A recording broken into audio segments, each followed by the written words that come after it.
Hi everyone, welcome to learn English everyday YouTube channel. ஒவ்வொரு நாளும் நம்ம ஒவ்வொரு தமிழ் உச்சரிப்புகளை வச்சு அந்த தமிழ் உச்சரிப்புக்கு இங்கிலீஷ்ல என்ன மாதிரி எழுத்துக்களுக்கு அந்த சவுண்ட் வரும், வார்த்தைகள்ல எப்படி நம்ம எழுத்து கூட்டி படிக்கிறது அப்படின்னு சொல்லி தொடர்ச்சியா பார்த்துட்டு இருக்கோம். இதுக்கு முன்னாடி நம்ம ஒரு 10 வீடியோக்கு மேல ஷேர் பண்ணியிருப்போம். ஒவ்வொரு வீடியோவுமே உங்களுக்கு ரொம்பவே யூஸ்ஃபுல்லா இருக்கும். கண்டிப்பா மிஸ் பண்ணாம அதை செக் பண்ணி பாருங்க. எனக்கு இங்கிலீஷ்ல 26 எழுத்துக்கள் தவிர வேற எதுவுமே தெரியாது, இல்ல ஓரளவுக்கு என்னால ரீட் பண்ண முடியும், நல்ல ஃப்ளூவெண்டா ரீட் பண்ண முடியாது அப்படின்னு நினைக்கிறவங்க, எழுதுறதுக்கு சிரமப்படுறவங்க, இந்த மாதிரி டெக்னிக்கை யூஸ் பண்ணி நீங்க கத்துக்கிட்டீங்கன்னா நம்ம ரொம்ப சிம்பிளா ஈஸியா கத்துக்க முடியும். இன்னைக்கு நம்ம பார்க்க போற சவுண்ட் வந்து தமிழ்ல இந்த சவுண்டு கிடையாது. ஸோ இஃப் அப்படின்ற சவுண்டு தமிழ்ல நமக்கு எழுத்துக்கள்ல கிடையாது, ஆனா இங்கிலீஷ்ல வந்து இருக்கு. ஸோ இந்த இஃப் அப்படின்ற சவுண்டு என்னென்ன எழுத்துக்களுக்கெல்லாம் வருது, நீங்க வந்து வவல்ஸ் கூட சேர்த்து எப்படி படிக்கணும், இதை டீட்டெயிலா இந்த வீடியோல லேர்ன் பண்ணலாம். அதுக்கு முன்னாடி இது வரைக்கும் நம்ம சேனலை நீங்க சப்ஸ்கிரைப் பண்ணாம பார்த்துட்டு இருந்தீங்கன்னா இந்த மாதிரி யூஸ்ஃபுல்லான வீடியோஸை மிஸ் பண்ணாம பார்க்கறதுக்கு சப்ஸ்கிரைப் பண்ணி வச்சுக்கோங்க. அண்ட் இந்த வீடியோ உங்களுக்கு யூஸ்ஃபுல்லா இருக்குன்னு நினைச்சீங்கன்னா ஒரு லைக்கும் அப்டேட் பண்ணுங்க. இங்கிலீஷ்ல வந்து இஃப்ன்ற இந்த சவுண்ட் வந்து 3 எழுத்துக்களுக்கு வரும். ஒன்று ஃபர்ஸ்ட் வந்து எஃப். எஃப்ங்கிறதோட சவுண்ட் வந்து இஃப், அதாவது இஃப் அப்படிங்கிற சவுண்ட் வந்து கொடுக்கணும். தமிழ்ல இந்த இஃப் அப்படிங்கிறத நம்ம இந்த மாதிரி தான் மென்ஷன் பண்ணுவோம். அதுக்கு அடுத்தது பியும் ஹெச்சும், அதாவது இந்த 2 கான்சனன்ட்டும் சேர்ந்து வரக்கூடிய சவுண்ட் வந்து இஃப் அப்படின்ற சவுண்டு. அதுக்கு அடுத்தது வந்து ஜியும் ஹெச்சும் வரக்கூடிய ஒரு சில வார்த்தைகள்ல நமக்கு இஃப்ன்ற சவுண்ட் வந்து இந்த ஜிஹெச் வந்து கொடுக்கும். ஜிஹெச்ன்றது எல்லா இடத்துலையுமே இஃப்ன்ற சவுண்டு கிடையாதுங்க. குறிப்பிட்ட ஒரு சில வார்த்தைகள்ல மட்டும் இஃப்ன்ற சவுண்ட்ல வந்து நம்ம உச்சரிப்போம். மீதி இருக்க இந்த எஃப், பிஹெச் இது ரெண்டுக்குமே வந்து பாத்தீங்கன்னா இஃப்ன்ற சவுண்டு மட்டும்தான் இருக்கு. இதை நீங்க பேசிக்கா வந்து ஞாபகம் வச்சுக்கணும். அதுக்கு அடுத்தது வந்து இந்த இஃப்ன்ற சவுண்டு தமிழ்ல மாதிரியே தான். நம்ம இப்போ அப்படின்னா உயிரெழுத்து பிளஸ் மெய்யெழுத்து உயிர்மை உச்சரிப்பா மாத்தி படிப்போம் இல்லையா, சேம் அதே மாதிரி தான் இங்கேயும் நம்ம வந்து படிக்கணும். ஒவ்வொரு வேர்ட்ஸையும் நம்ம வந்து எழுத்து கூட்டி படிக்கும் போது உங்களுக்கு இன்னும் நல்லா கிளியராகவே புரியும்.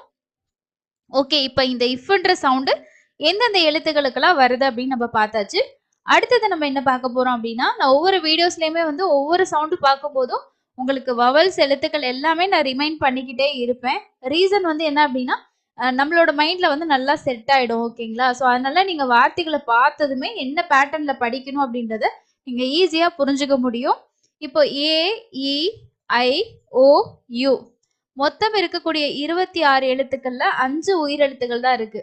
5 வவல்ஸ் தான் இருக்கு. மீதி இருக்கக்கூடியது எல்லாமே கான்சனன்ட் அப்படின்னு சொல்றோம், அதாவது மெய் எழுத்துக்கள்னு சொல்றோம்.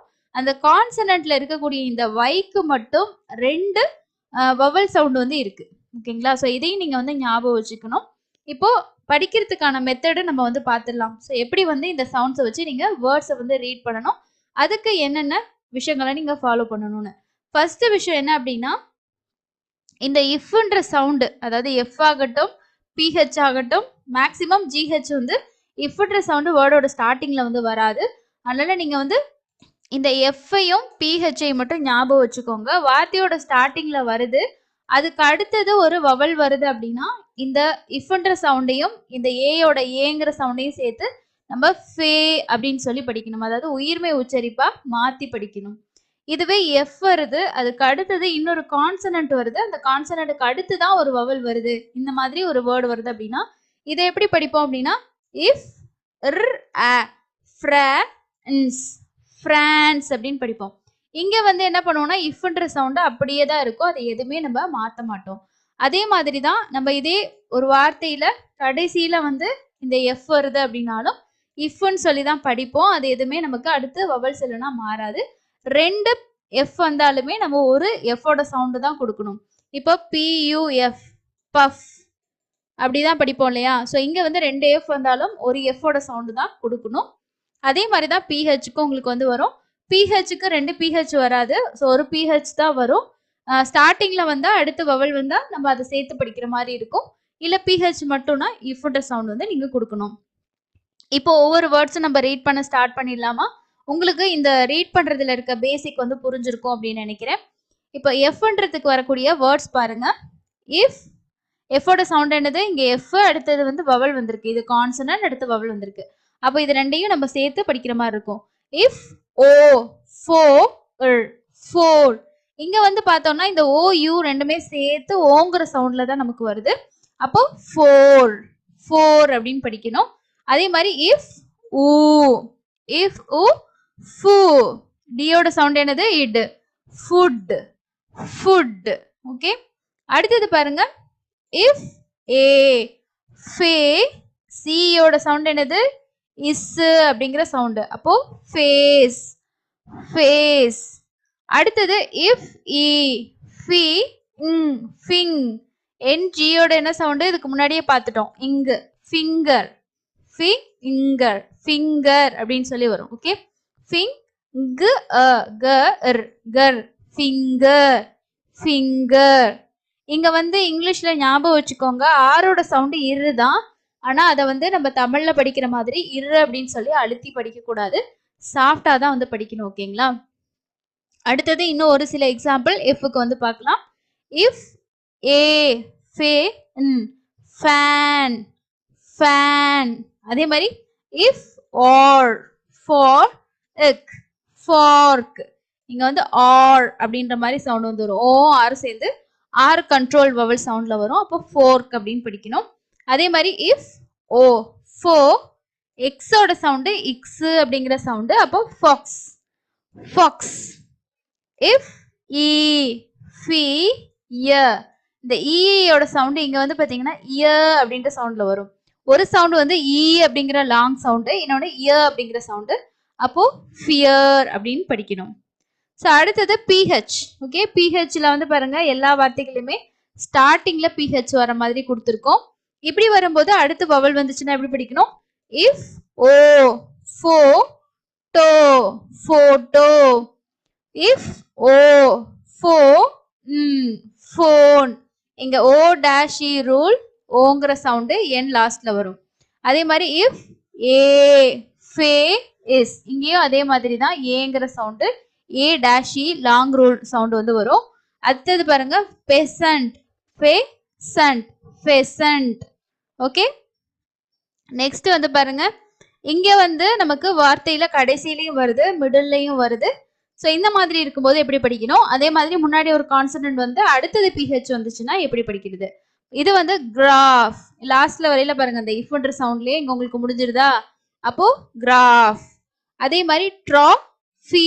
இங்க ஏன் ட்ராஃபின்னு வருதுன்னா, நான் முன்னாடி உங்களுக்கு சொன்னேன் வவல்ஸ்ல வந்து கான்சனன்ட் ஆன வைக்கு 2 வவலோட சவுண்ட் இருக்கு. ஸோ அப்போ இங்க வந்து ஈங்கிற சவுண்டு வவலோட ஈங்கிற சவுண்ட் வருது. அப்போ ட்ராஃப் இ ஃபி ஃபி அப்படின்னு படிக்கணும், ட்ராஃபி. அதே மாதிரி அடுத்தது பாருங்க டால்ஃபின் டால்ஃபின். இங்கேயும் அந்த பிஹெச்க்கு அப்புறம் ஒரு வவல் சவுண்ட் வருது. அப்போ ஃபீன்ற சவுண்ட்ல வருது. அடுத்தது is sphere sphere sphere sphere. Okay, so இது எல்லாமே பிஹெச்சோட சவுண்டு. அண்ட் லாஸ்ட் ஒன் நான் முன்னாடியே சொன்னேன் உங்களுக்கு ஜிஹெச்சுக்கும் இஃப்ன்ற சவுண்டு வந்து இருக்கு அப்படின்னு சொல்லிட்டு. இப்போ இஃப்ன்ற சவுண்டு எல்லாத்துக்குமே இருக்கான்னு பார்த்தீங்கன்னா அப்படி கிடையாது. ஏன்னா ஜிஹெச்சோட சவுண்டு வந்து ஆக்சுவலாக நம்ம ஒரு சில இடங்கள்ல நமக்கு ஹெச் வந்து சைலண்டா வரும். ஏன்னா ஜிஹெச்சுக்கு வந்து 2-3 விதமான சவுண்ட்ஸ் வந்து இருக்கு. அதுல ஜிஹெச்சுக்கு வந்து இக்குன்ற சவுண்ட் இருக்கு. இக்கு அதாவது கோஸ்ட் கோஸ்ட் அப்படின்ற வேர்டு இருக்கு இல்லையா, GHOSTன்னு வரும் கோஸ்ட். இங்க வந்து இக்கு ஓ கோ. ஸோ இந்த ஜிஹெச்சுக்கு வந்து இக்குன்ற சவுண்ட் வந்து வரும். ஓகே, ஸோ இங்க வந்து இஃப்ன்ற சவுண்ட்ல வருது. எப்படின்னா கு ஆ கா எஃப் காஃப் கா எஃப் காஃப். இனாஃப் இனாஃப் இனாஃப். அப்ப எதுல முடியுது? இஃப்ன்ற சவுண்ட்ல முடியுது. அதே மாதிரி இல் ஆ லா இஃப் லாஃப் லாஃப். அதே மாதிரி இர் ஆ ரா இஃப் ரஃப். இங்க ஓயுக்கு வந்து ஷ்வா சவுண்ட் ஆங்கிற சவுண்ட் வந்து வருது. அப்போ rough rough cough enough laugh rough. இங்க எல்லாமே பிஹெச்சுக்கு என்ன சவுண்ட் வருது? எஃபோட ஆல்டர்னேட்டிவ் சவுண்ட் அப்படின்னு சொல்லுவாங்க, இஃப்ன்ற சவுண்ட். ஓகேங்களா? ஸோ அப்போ வந்து இந்த இஃப்ன்ற சவுண்டு நமக்கு தமிழ்ல இல்லை, ஆனா இங்கிலீஷ்ல இருக்கு. ரொம்ப சிம்பிள் தான் இஃப் அப்படின்ற சவுண்ட் ஞாபகம் வச்சுக்கிறது. இது வந்து உங்களுக்கு இங்கிலீஷ்ல எஃப்க்கு பிஹெச்சுக்கு அண்ட் ஜிஹெச்சுக்கு ஒரு சில வார்த்தைகள்ல இஃப்ன்ற சவுண்ட்ல வந்து வரும். ஓகே, ஸோ இப்போ உங்களுக்கு இந்த இஃப்ன்ற சவுண்டு கிளியரா புரிஞ்சிருக்கும் அப்படின்னு நினைக்கிறேன். இப்போ வார்த்தைகளை நான் ரீட் பண்ணும்போது ஒரு சில மாதிரி ரூல்ஸ் எல்லாம் சொல்லியிருப்பேன். லாங் சவுண்ட் ரூல் வருது, இந்த இடத்துல இந்த சவுண்ட் வரும், 2 எழுத்து சேர்ந்த சவுண்ட், இதெல்லாம் சொல்லியிருப்போம் இல்லையா? இதெல்லாம் உங்களுக்கு கொஞ்சம் கன்ஃபியூஸா இருக்க மாதிரி இருக்கு அப்படின்னா 30 days வீடியோஸ்ல பேசிக்கா நான் வந்து இந்த 26 லெட்டர்ஸ்க்கும் என்னென்ன சவுண்டு எங்கே வரும், அதுக்கான ரூல் என்ன, எப்படி யூஸ் பண்ணணுன்றத நம்ம 30 நாள் வீடியோவாக வந்து கொடுத்துருக்கோம். ஸோ ஒரு நாள் வீடியோ கிடையாது, 30 நாளும் அடுத்தடுத்து கண்டினியூவாக வீடியோஸ் வந்து அப்டேட் பண்ணியிருக்கோம். அதை நீங்கள் ஒரு நாளும் பார்க்கும்போது உங்களுக்கு இன்னும் சவுண்ட்ஸ் எல்லாம் நல்லா புரிஞ்சுக்கிட்டு நீங்கள் ஈஸியாக படிக்கலாம். அண்ட் இன்னொரு முக்கியமான விஷயம், நீங்கள் சவுண்டை கற்றுக்கிட்டு வார்த்தைகளை ரீட் பண்ணுறதோட மட்டும் நீங்கள் ஸ்டாப் பண்ணிடாமல் நீங்கள் ஒவ்வொரு நாளும் படிக்கக்கூடிய எழுத்துக்கூட்டி படிக்கக்கூடிய அந்த வார்த்தைகளை நீங்கள் எழுதி ப்ராக்டிஸ் பண்ணுங்கள். உங்களோட ரைட்டிங் ஸ்கில்லும் நல்லாவே இம்ப்ரூவ் ஆகும். ஏன்னா எனக்கு மிஸ்டேக் வருது, இங்கிலீஷ் எழுதுறதுனாலே பயமாக இருக்குது, தப்பு வந்துருமோ, எழுத தெரியாது, இந்த மாதிரிலாம் நீங்கள் திங்க் பண்ண வேண்டாம். ஃபஸ்ட்டு ரீடிங்கை நல்லா இம்ப்ரூவ் பண்ணிக்கோங்க. அந்த ரீடிங்கை நீங்கள் பேஸ் பண்ணி அதுக்கு அடுத்தது நம்ம ரீட் பண்ணக்கூடிய வேர்ட்ஸை எழுதி பழகணும்னாலே நம்ம ரீடிங் ரைட்டிங்கை கண்டிப்பாக இம்ப்ரூவ் பண்ண முடியும். நிறைய வீடியோஸ் இருக்குது, பார்த்து யூஸ் பண்ணிக்கோங்க. இந்த வீடியோ உங்களுக்கு யூஸ்ஃபுல்லாக இருந்துச்சா இல்லையான்றதை இப்போவே கமெண்ட்ஸில் ஷேர் பண்ணுங்கள். அடுத்து இன்னொரு இன்ட்ரெஸ்டிங்கான யூஸ்ஃபுல்லான லெசனை மீட் பண்ணலாம். தேங்க்யூ.